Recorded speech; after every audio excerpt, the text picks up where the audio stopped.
Good evening, everybody, and welcome back to the third episode of the Timeless Tea Podcast. As always, I'm your host, Teacup Timmy. Today we have another tea-rific interview with Mr. President James Monroe.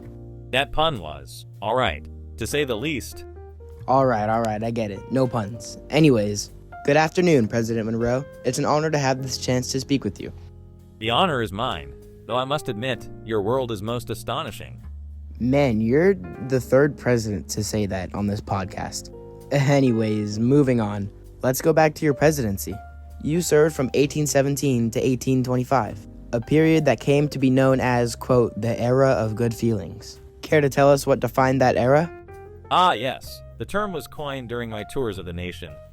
It was a time when political strife had diminished, at least briefly.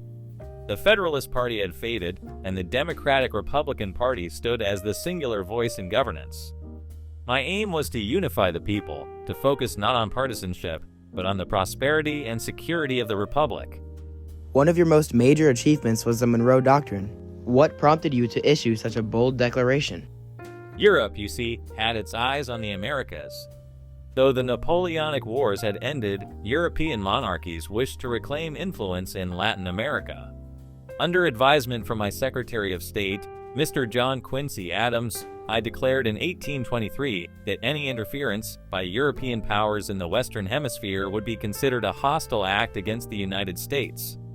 We would not meddle in European affairs, and we expected the same respect in return. Did you see the doctrine as a form of American imperialism? Imperialism? No, sir. The doctrine was born of defense, not conquest. We sought not to dominate, but to protect the sovereignty of emerging republics and to preserve our hemisphere from the chains of monarchy. That is liberty's cause. Let's turn to domestic matters. Your presidency also saw the Missouri Compromise of 1820. How did you view the growing divide over slavery? That compromise was a necessary, albeit imperfect, measure to preserve the Union. The question of slavery was, how shall I put it, a fire beneath the floorboards. While I personally believed slavery was an unfortunate institution, I also held that its resolution must come through national unity and deliberation, not division. We admitted Missouri as a slave state and Maine as a free one, maintaining balance. But I feared even then that the Union could not hold indefinitely under such strain. Before your presidency, you served in the Revolutionary War. How did your experiences as a soldier shape your leadership? I bled for this republic at Trenton under General Washington.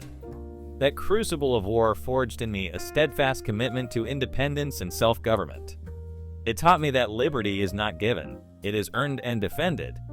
In leadership, I always recalled the price we paid and sought to honor the sacrifice by preserving what we fought for. And what about your Native American policy during your term? How do you reflect on the removal and resettlement practices of that time? I advocated for the relocation of certain tribes, yes, but with the belief that such movements, if conducted peacefully and justly, would prevent endless conflict between settlers and natives. Whether that was rightly executed is for others to judge. I did not seek their destruction, but I must admit the prevailing sentiment among many was tragically indifferent to their sovereignty. What were your core beliefs about the role of the government in the lives of citizens? Government should be strong enough to ensure stability, but restrained enough to preserve individual liberty.